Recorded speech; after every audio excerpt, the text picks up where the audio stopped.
കത്തോലിക്ക വിശ്വാസം എന്ന പ്രഭാഷണ പരമ്പരയിലെ 13ാമത്തെ വീഡിയോ ആണ് ഇത്.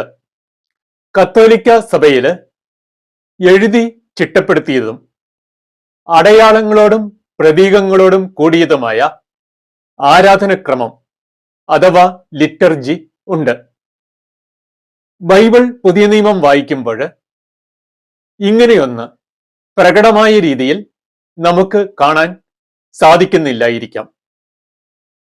സഭയില് എഴുതി ചിട്ടപ്പെടുത്തിയ, അതായത് ലിഖിത രൂപത്തിലുള്ള ആരാധനക്രമം ഉണ്ടായിരിക്കുന്നതിന് പിന്നിലുള്ള പ്രധാനപ്പെട്ട കാരണങ്ങളെക്കുറിച്ചാണ് ഇന്നത്തെ വീഡിയോയിൽ നമ്മൾ പങ്കുവയ്ക്കുവാനായിട്ട് പോകുന്നത്.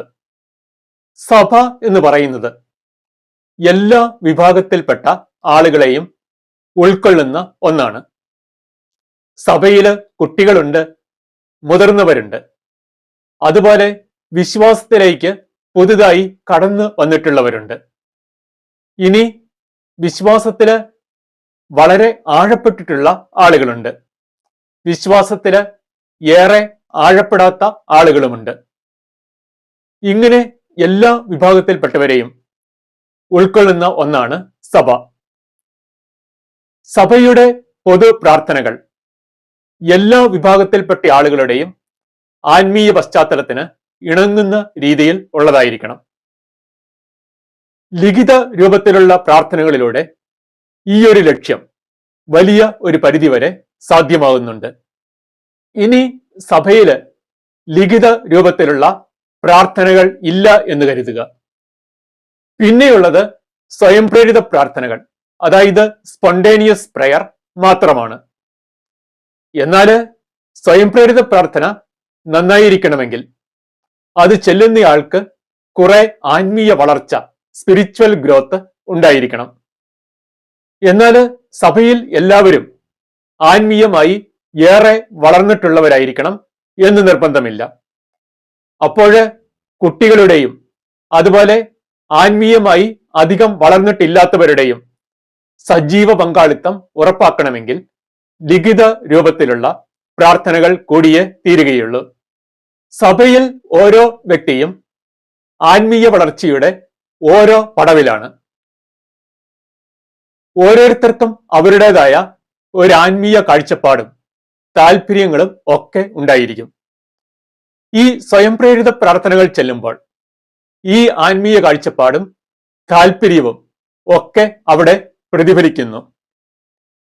എന്നാൽ സഭയുടെ പൊതുവായിട്ടുള്ള ആത്മീയ കാഴ്ചപ്പാടും താല്പര്യങ്ങളും കൂടുതൽ നന്നായി പ്രതിഫലിപ്പിക്കപ്പെടുന്നത് ലിഖിത രൂപത്തിലുള്ള പ്രാർത്ഥനകളിലൂടെയാണ്.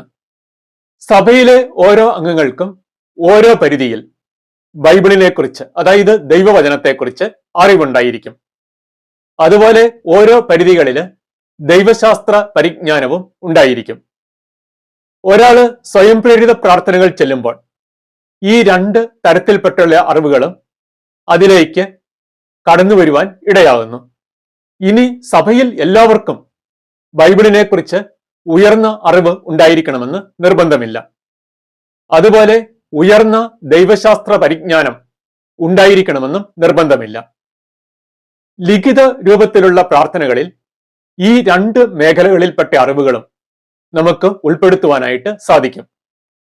അപ്പോഴ് ഈ ദൈവവചനത്തെക്കുറിച്ചും ദൈവശാസ്ത്രത്തെക്കുറിച്ചും അറിവ് കുറവുള്ള വ്യക്തികള് സഭയുടെ ലിഖിത രൂപത്തിലുള്ള പ്രാർത്ഥനകളിൽ പതിവായി പങ്കെടുക്കുകയാണെങ്കിൽ അവര് ഈ ആത്മീയ അറിവില് ഒന്നിനൊന്നിന് വളർന്നുകൊണ്ടിരിക്കും. ഒരു സ്വയം പ്രേരിത പ്രാർത്ഥനയുടെ ആത്മീയ സമ്പന്നത അത് ചെല്ലുന്നയാളുടെ ആത്മീയ വളർച്ചയെ ആശ്രയിച്ചിരിക്കും. സഭയിലെ ലിഖിത രൂപത്തിലുള്ള പ്രാർത്ഥനകൾ രൂപപ്പെടുത്തിയിരിക്കുന്നത് പ്രധാനമായിട്ടും വിശുദ്ധരും ആത്മീയ പരിജ്ഞാനം ഉയർന്ന അളവിൽ ഉള്ള വ്യക്തികളുമാണ്. അതിനാല് ഈ ലിഖിത രൂപത്തിലുള്ള പ്രാർത്ഥനകളിൽ ആത്മീയമായി സമ്പന്നമായ ഘടകങ്ങൾ ധാരാളമായി ഉണ്ടായിരിക്കും. അപ്പോൾ ആത്മീയ അറിവ് കുറവുള്ള വ്യക്തികൾ ഈ പ്രാർത്ഥനകളിൽ പങ്കെടുക്കുമ്പോൾ അവരും ആത്മീയ അറിവിൽ ഒന്നിനൊന്നിന് വളർന്നുകൊണ്ടിരിക്കും. ഇനി സ്വയം പ്രേരിത പ്രാർത്ഥനകൾ ചെല്ലുമ്പോൾ പല കാര്യങ്ങളും നമ്മൾ മറന്നുപോയേക്കാം, വിട്ടുകളഞ്ഞേക്കാം. എന്നാൽ ലിഖിത രൂപത്തിലുള്ള പ്രാർത്ഥനകളുടെ കാര്യത്തിൽ ഈ പ്രശ്നം അത്രയും തന്നെ ബാധകമാകുന്നില്ല. പ്രസക്തമായ എല്ലാ കാര്യങ്ങളും ലിഖിത രൂപത്തിലുള്ള പ്രാർത്ഥനകളിൽ ഉൾപ്പെടുത്തുവാനായിട്ട് സാധിക്കും. സഭയിലെ ആരാധനക്രമത്തില്, അതായത് കുർബാനയിലും യാമപ്രാർത്ഥനയിലും മറ്റും പ്രധാനപ്പെട്ട എല്ലാ ആത്മീയ അറിവുകളും ഉൾക്കൊള്ളിച്ചിരിക്കുന്നു. അതുകൊണ്ട് ഈ പ്രാർത്ഥനകളില് പതിവായിട്ട് പങ്കെടുക്കുമ്പോൾ ആത്മീയതയുടെ പ്രധാനപ്പെട്ട ആ തത്വങ്ങൾ അതെല്ലാം ഓർമ്മയിലേക്ക് നിരന്തരം കടന്നു വരുവാൻ ഇടയാകുന്നു. ഇനി സഭയിൽ എക്കാലത്തും തെറ്റായ പഠനങ്ങളും പ്രബോധനങ്ങളും കടന്നു വരുന്നതിനുള്ള സാധ്യതയുണ്ട്. നമ്മൾ സഭാചരിത്രം പരിശോധിക്കുകയാണെങ്കിൽ ആദിമ നൂറ്റാണ്ടുകൾ മുതലേ ഈ പ്രശ്നം ഉണ്ടായിരുന്നു എന്ന് കാണാൻ സാധിക്കും. ലിഖിത രൂപത്തിലുള്ള പ്രാർത്ഥനകൾക്ക് ഈ പ്രശ്നത്തെ വലിയൊരു പരിധിവരെ ചെറുക്കാൻ സാധിക്കും. കാരണം ഈ കുർബാനയിലും യാമപ്രാർത്ഥനകളിലും ഒക്കെയായി ആത്മീയതയുടെ പ്രധാനപ്പെട്ട എല്ലാ തത്വങ്ങളും അറിവുകളും ഉൾക്കൊള്ളിച്ചിരിക്കുന്നു. അപ്പോൾ ഈ പ്രാർത്ഥനകളിൽ വിശ്വാസികൾ തുടർച്ചയായി സംബന്ധിക്കുകയാണെങ്കിൽ ഈ തെറ്റായ ആശയങ്ങളിലേക്ക് അവര് പെട്ടെന്ന് വഴുതി വീഴത്തില്ല. ശരിയായിട്ടുള്ള ക്രിസ്തീയ ആത്മീയത എന്താണ് എന്നതിനെക്കുറിച്ചുള്ള ഒരു സജീവ അവബോധം അവരുടെ മനസ്സിൽ എപ്പോഴും നിലനിൽക്കും. സ്വയം പ്രേരിത പ്രാർത്ഥനകൾ നന്നായിട്ട് നയിക്കണമെങ്കിൽ ഒരു ശുശ്രൂഷകൻ ഉണ്ടായിരിക്കണം. എന്നാൽ ഈ ശുശ്രൂഷകന്റെ എല്ലാ കാഴ്ചപ്പാടുകളും പഠനങ്ങളും ശരിയായിരുന്നു കൊള്ളണം എന്ന് നിർബന്ധമില്ല. ഈ സ്വയം പ്രേരിത പ്രാർത്ഥനകൾ നയിക്കുമ്പോൾ തന്റെ തെറ്റായ കാഴ്ചപ്പാടുകൾ വിശ്വാസികളുടെ മുമ്പിൽ അനായാസം ഈ സ്വയം പ്രേരിത പ്രാർത്ഥനകളിലൂടെ അവതരിപ്പിക്കുവാൻ അയാൾക്ക് സാധിക്കും. എന്നാൽ സഭ എഴുതി ചിട്ടപ്പെടുത്തിയ പ്രാർത്ഥനകളുടെ കാര്യത്തിൽ ഈ പ്രശ്നം അത്രയും ഉദിക്കുന്നില്ല. അതുകൊണ്ട് ഈ ലിഖിത രൂപത്തിലുള്ള പ്രാർത്ഥനകൾക്ക് തെറ്റായ പഠനങ്ങളെ, പ്രബോധനങ്ങളെ, അതായത് ശീശ്മകളെ വലിയൊരു പരിധിവരെ ചെറുക്കാനായിട്ട് സാധിക്കും.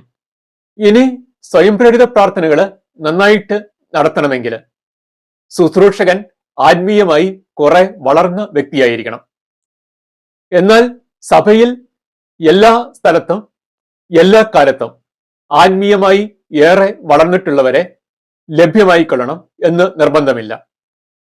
എന്നാൽ ലിഖിത രൂപത്തിലുള്ള പ്രാർത്ഥനകളുടെ കാര്യത്തിൽ ഈ പ്രശ്നം അത്രയും ഗൗരവമായി ബാധിക്കുന്നില്ല.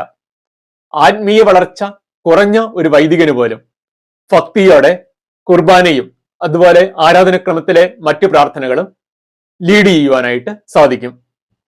ഇനി സ്വയം പ്രേരിത പ്രാർത്ഥന ശുശ്രൂഷകള് നന്നായിട്ട് നടത്തണമെങ്കിൽ ഈ ശുശ്രൂഷകന് ഒരു അഭിഷേകം, അനോയിന്റിങ് ഉണ്ടായിരിക്കണം.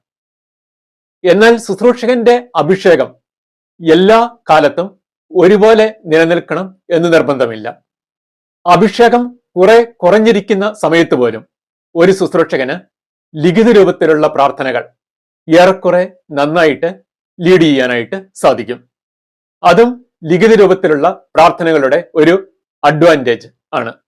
ഇനി സഭയിലെ എല്ലാ ഇടവകകളിലും ഒരേ രീതിയിലുള്ള കുർബാനയും ആരാധനക്രമവും ആണ് ഉള്ളത്.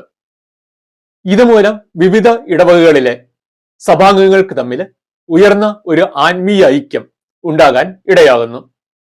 മനുഷ്യ സമൂഹങ്ങളുടെ സംസ്കാരം നിരന്തരം മാറിക്കൊണ്ടിരിക്കുന്ന ഒന്നാണ്. സംസ്കാരത്തിൽ ഉണ്ടാകുന്ന ഈ വ്യതിയാനം സഭയെയും ബാധിക്കും, പ്രത്യേകിച്ച് സ്വയം പ്രേരിത പ്രാർത്ഥനകളെ. എന്നാൽ എഴുതി ചിട്ടപ്പെടുത്തിയ പ്രാർത്ഥനകളുടെ കാര്യത്തിൽ ഈ സാംസ്കാരിക വ്യതിയാനം അധികം ബാധിക്കുന്നില്ല. സഭയുടെ പല ആരാധനക്രമത്തിന്റെയും വേരുകള് അപ്പസ്തോലിക കാലഘട്ടത്തിൽ വരെ ചെന്ന് നിൽക്കുന്നതാണ്.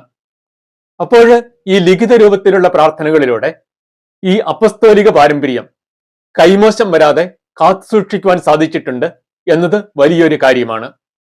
ഇനി അനുദിന ജീവിതത്തിൽ പോലും നമ്മൾ എല്ലാ ആശയങ്ങളും പരസ്പരം കൈമാറുന്നത് വാക്കുകളിലൂടെയല്ല.